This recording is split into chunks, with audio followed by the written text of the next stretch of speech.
We're going to move on to our GMA cover story now. Chrissy Teigen sharing this photo of her child in a protective helmet, getting a lot of reaction from parents. Lindsay Davis is back with that. Hey, Larry. Good morning again, guys. She is sparking a social media trend of moms showing off their babies sporting these corrective helmets used to treat flat heads. Now, this is a common syndrome, children winding up with the back of their heads being flat, but it's not something that moms typically posted pictures of until now. Model and cookbook author Chrissy Teigen revealing her 6-month-old son Miles is now wearing a helmet to treat what she calls his adorable, slightly misshapen head, referring to a condition called plagiocephaly.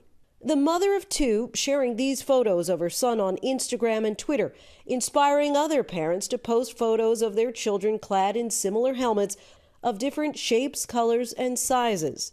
Some criticized Teigen, prompting her to tweet, "Miles has been seeing a physiotherapist. We didn't go straight to helmet. We tried muscle work and will continue." We know that some of the mild cases go away by doing some of that tummy time, by repositioning babies. And then even the cases that require helmets and physical therapy do resolve within a few months. Plagiocephaly affects 1 in 4 children between birth and 6 months old. Lindsay McFarlane's 7-month-old son Jaden wore a helmet to treat plagiocephaly for 7 weeks. When he got the helmet on, he screamed bloody murder, as I'd call it, because he was not a crier. And by day 5, he was back to his happy self, laughing. He didn't even realize that the helmet was on.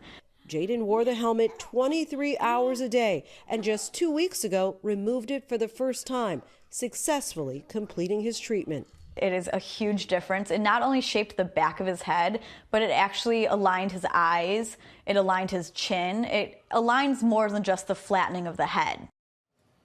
Now, primarily children end up with flat heads because doctors often recommend babies sleep on their backs, and also because babies born prematurely are more likely to develop it because their skulls are still softer when they're born. Robin. All right, Lindsay, thank you very much. And Dr. Jen Ashton is here to talk more about this. So tell us a little bit more about the condition. Well, as we heard Lindsay say, it's called oftentimes positional plagiocephaly, but we have to remember first some anatomy. When babies are born, all their bones are soft. And then, of course, anyone who's held an infant knows about those soft spots, the fontanelles, and the brain is rapidly growing.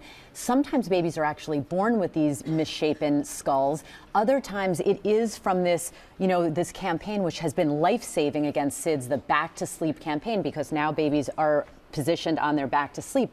If they prefer to turn one side, like you and I do when we sleep, it can result in a misshapen head. So we want to be crystal clear. This is not a reason to turn your baby over when you put them to sleep. They need to be put on their backs when they go to sleep. So how do these helmets work, and are there other courses of treatment? They're cool, right? Yeah. So first of all, these are called cranial orthotics. Anyone who's used them in their feet, this is just the skull form. So they're laser measured, they're individually and custom made for the babies, and they're worn almost all day for about almost 23 hours. The earlier a baby wears them, the earlier the correction and the shorter period of time that it will take to do that. But basically it allows the skull to change. It holds the regular shaped bones in place and lets the flat shaped bone kind of grow, at these kind of defects. And there are other things you can do before the helmet, right? Yeah, mostly physical therapy, positional changes, those things are tried first. But then, people are now aggressively going to these helmets because they're so safe and effective. And Chrissy talked about that because people were, I cannot believe they were shaming her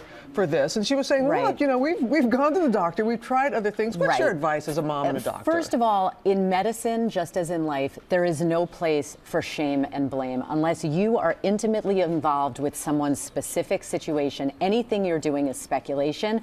I think medically, the term is stay in your lane. Parents have more than enough blame and shame directed inwardly to go around. They don't need it from anyone else. And I think this is bringing awareness to something that's affecting so many. 13 to 47% of babies today, depending on what statistics you look at. Right. So awareness is good. It is. All right, Jen, thanks so much. Well, hey there, GMA fans. Robin Roberts here. Thanks for checking out our YouTube channel. Lots of great stuff here. So go on, click the subscribe button right over here to get more of awesome videos and content from GMA every day, anytime. We thank you for watching, and we'll see you in the morning on GMA.